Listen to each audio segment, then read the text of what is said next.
Welcome to the program. I am Suren.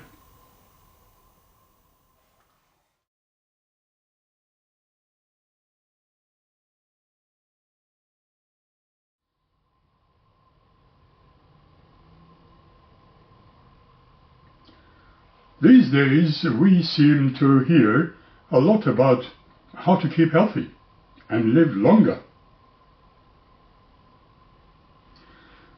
You might now ask me a testing question in regards to most important filtering system, say, in the human body.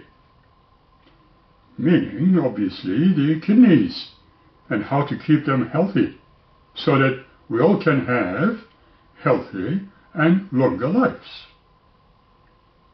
But do you have an idea? Do you have an answer? Here is what I found out. Many learned doctors, especially those specializing in kidney health, would suggest at least 4 elements to assist our kidneys. Walking is truly primary for excellent kidney health. Not taking too many painkillers, such as ibuprofen, but paracetamol in small doses can be good. Avoiding salt in all circumstances, and reading the small prints in packages where certain amounts of sodium is being expressed within the product. Even a loaf of bread contains lots of it. In short, much salt is used to make your food tastier. Refined sugars? Well, white bread, cakes, and sodas, etc. are also considered as bad for your kidneys. We will elaborate more a little later. However, what about the emotional health? Is that what would also assist us to live longer today? What do you think? I will leave it to you for a while. We'll come back to this subject. However, I would like to talk to you about the art as therapy today and ask you a question. Can art be a therapy? Is there anything called art therapy? Here is something you can keep in mind. Art therapy is a professional and clinical mental health service conducted by trained art therapists to process feelings, emotions, trauma, and mental health issues.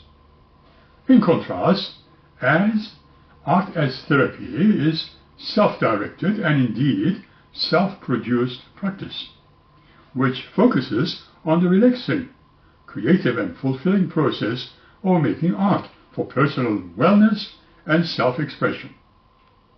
Then, what is the art therapy? It really is a clinical treatment. And there is always a facilitator. As with kidney health, it's a doctor. It is normally conducted by a certified trained art therapist. It has psychotherapeutic goals, such as processing trauma, improving cognitive function, and mental health recovery. Its focus is the therapeutic relationship to and the actual process of art. It is often based in clinical, therapeutic, or professional settings. Let us now consider art as therapy. What is the therapeutic activity in regard to this subject? Question. Its facilitators are self-prescribed and facilitated by artists, educators, and usually non-clinical. Its goals are stress reduction, wellness, personal growth, and enjoyment. It focuses on the creative act of making art, and which is therapeutic in itself. Its settings are often oriented in community setups, workshops, or even at home. What are the key differences? Now, firstly, consider the clinical need. Art therapy treats diagnosed mental health or behavioral issues, while art as therapy promotes general well-being. Keep that in mind. Let us now look at its structure. Art therapy is a structured session with specific goals, while art as therapy is usually free-flowing. And so, what is the role of a therapist, you might ask?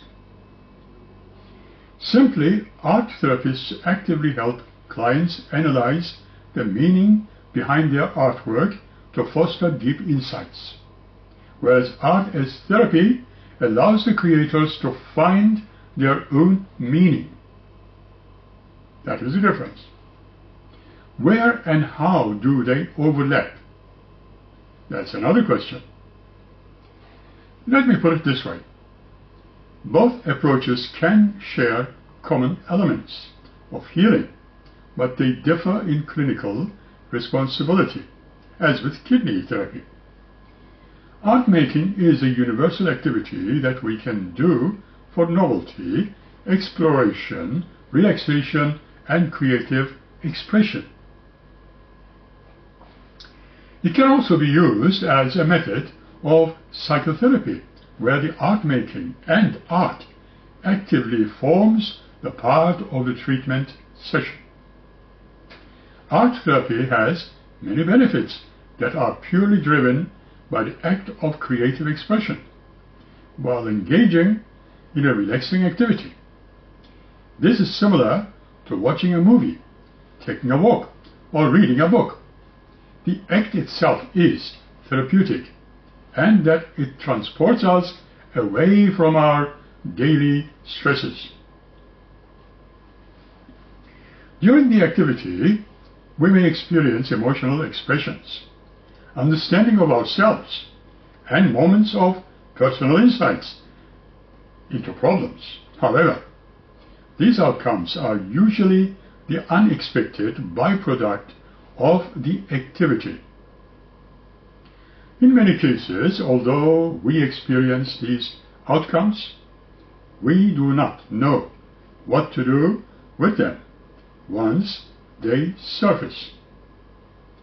Art therapy has the same benefits, however, as the art activity is made in a session with a therapist.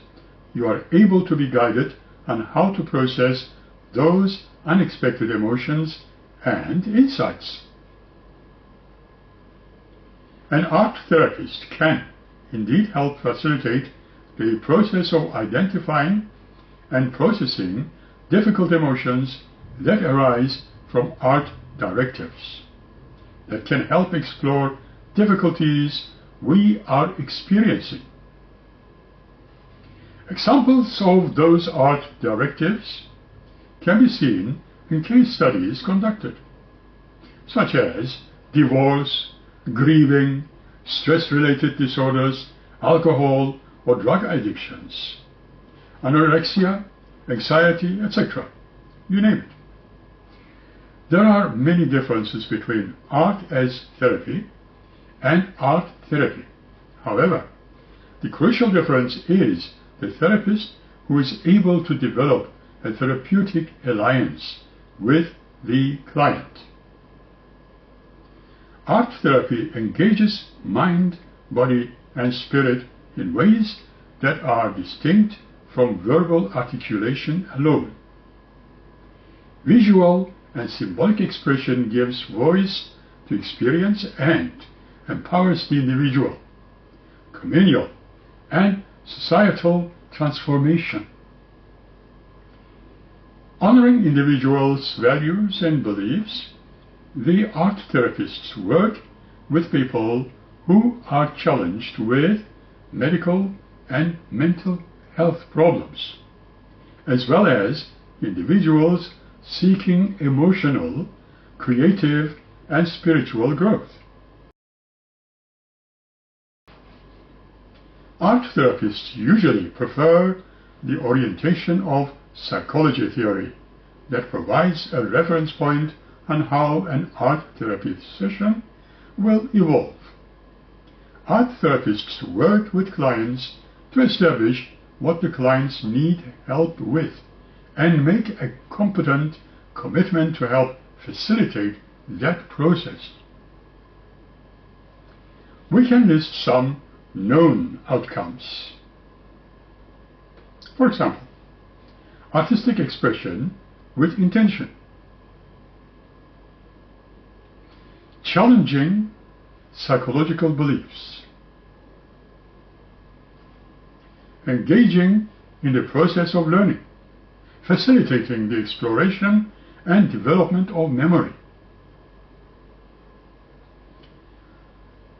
developing psychological skills. Listen. Learning about psychological concepts, facilitating change in patterns of thinking, regulating emotional expressions, creating a sense of well-being. That's all there is to it. Developing self-esteem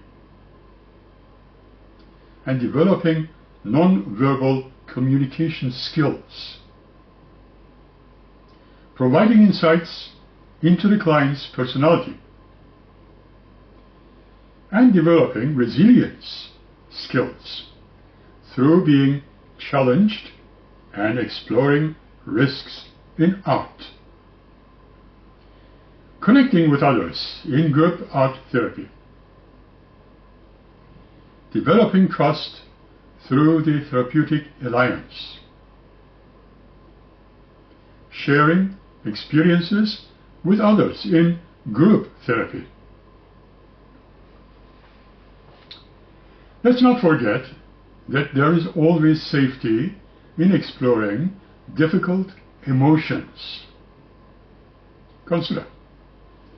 Art as therapy can be beneficial in two levels. Creating your art and appreciating art. Okay. In short, we can say that art association or appreciation benefits all psychologically, but questions still come to mind. For instance, why art has never developed, let alone advanced in all cultures the same way as we know of, and yet particularly Christian and Jewish cultures have seen a great development in art through the centuries, and yet certainly not in the Islamic world. Why is that? Art appreciation is the knowledge-based active process of analyzing, interpreting, and enjoying art by understanding its cultural context, its materials, and techniques. It goes beyond personal tastes, exploring how art communicates meaning. It reflects the history and evokes emotional responses. Key components include understanding formal events and artistic styles. Aspects of art appreciation. Let's talk about that. Contextual analysis. To keep in mind, understanding the historical, social, and cultural circumstances under which the art was created in the first place, and elements thereof. Well, analyzing the language of art, composition, line, color, texture, and medium. What about emotional connection, allowing the mood to challenge comfort or evoke feelings, and identifying personal reactions? Skill recognition is one aspect. Recognizing the technical skills, effort, and methods, for instance, brush strokes, sculpture techniques, used by the artist, and application of colors. What about appreciation of art? How to appreciate art? 1. Approach with an open mind. Look at the art without immediate judgment or expectations, same as with people you encounter. 2. Initial observation. Note your immediate emotional or aesthetic reactions. For instance, I like the color, or I don't like that shape. 3. Finding an entry point. Choose one detail, just one is enough, such as the subject matter, or specific color, or shape, or a technique to focus on first, as suggested. 4. Analyze the techniques. Consider how the artist used the materials, light and perspective. 5. Research context. Learn about the artist and time period to deepen your understanding or comprehension. Why art appreciation matters, you might ask. To tell you the truth, because it develops critical thinking. It enhances the ability to analyze complex visual information. It prompts cultural understanding, provides insight into diverse cultures and historical era. That's it. It enriches life, an important part of it. It provides a deeper sense of pleasure, connection, and empathy. That's a fact. Art appreciation is often cultivated through visiting galleries and exhibitions. The art appreciation is the ability to understand art. Now, why art is not part of or appreciated by the Islamic culture? Question mark. Here is a consideration why such a distinction exists. Well, theological reasons for figurative limitations, to start with. Preventions, for instance. Islamic teachings oppose idolatry, worshipping idols. The concern is that images of living beings could lead to apparently idol veneration of figures other than Allah, the God. Avoiding limitation of His, the Great One's creation, is strongly emphasized. Hadith, or traditions of Prophet Muhammad. The artist, according to Islamic teachings, who created those images of sentient beings will be challenged on the day of judgment to realize and breathe life into their own creations. Think about it. Because this is seen as a challenging act that tries to replicate God's creative power. That is the Islamic faith. According to some interpretations of Hadith, sayings of Prophet Muhammad, those who create living forms will be asked to breathe life into their art on the day of judgment. Keep that in mind. Now, focus on spirituality over materialistic endeavor. Islamic art conveys spiritual essence of reality rather than its outward form or appearance. Calligraphy.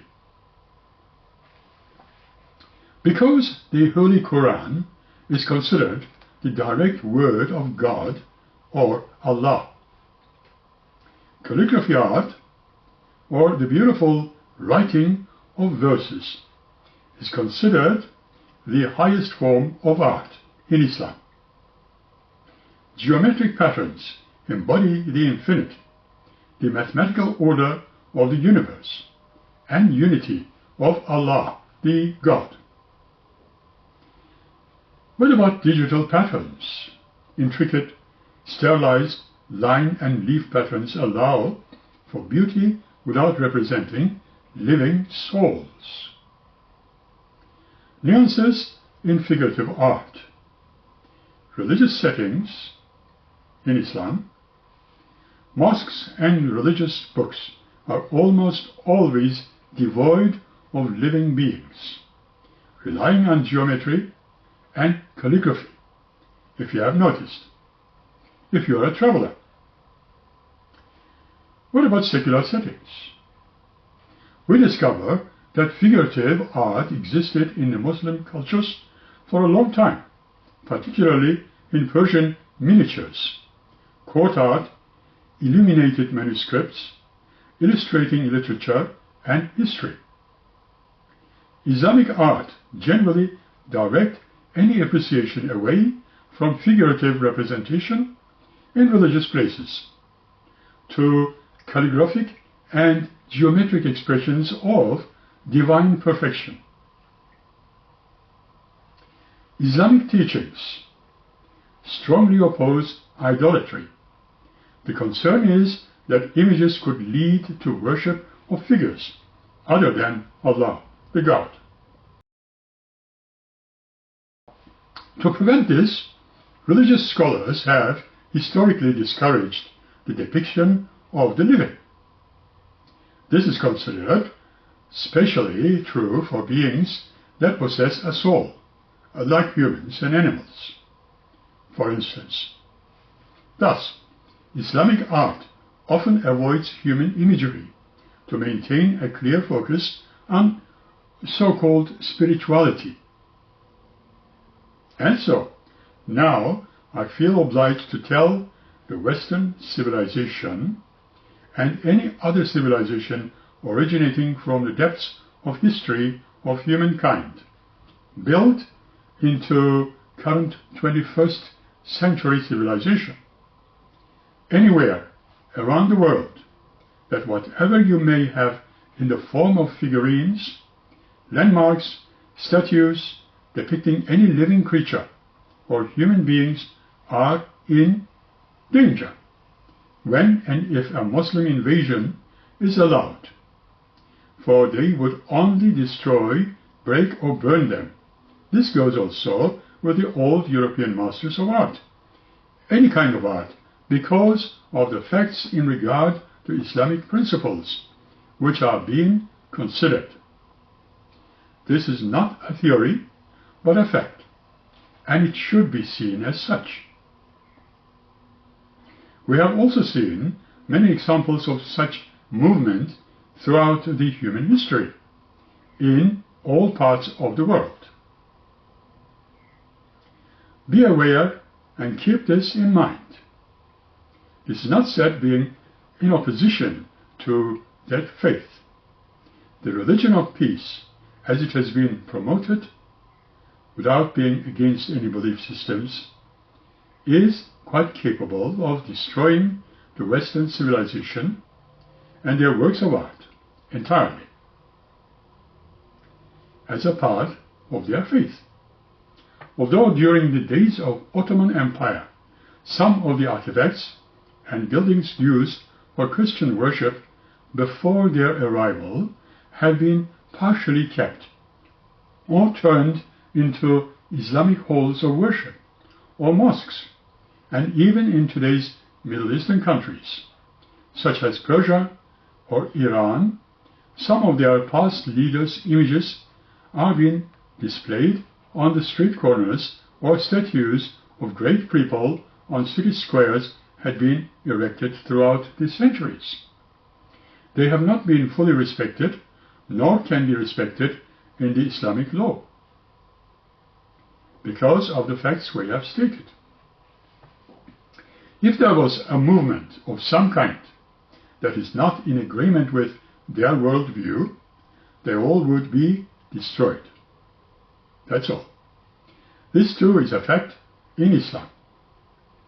You are meant to respect the creation of Allah and nothing else.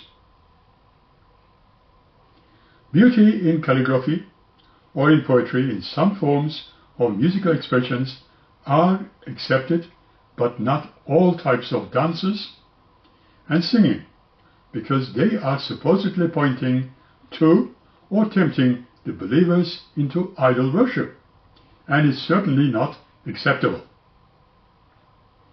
That is the world of Islam, which by nature or forever in a non-appreciation of art mood, the way the Western civilization knows it to be differently. This has not been said in opposition to the Islamic faith, as I repeat, but to describe the truth without any bias or negativity, but simply reiterating the facts and the reality of things. If you find a group of Islamists destroying your artifacts, religious emblems, or symbols of heroic happenings of history, do not be concerned about that group being criminals, but consider them doing their religious duty. With that, I intend to end this session until we meet you again here by the next episode. In the meantime, keep smiling and be happy. Thank you.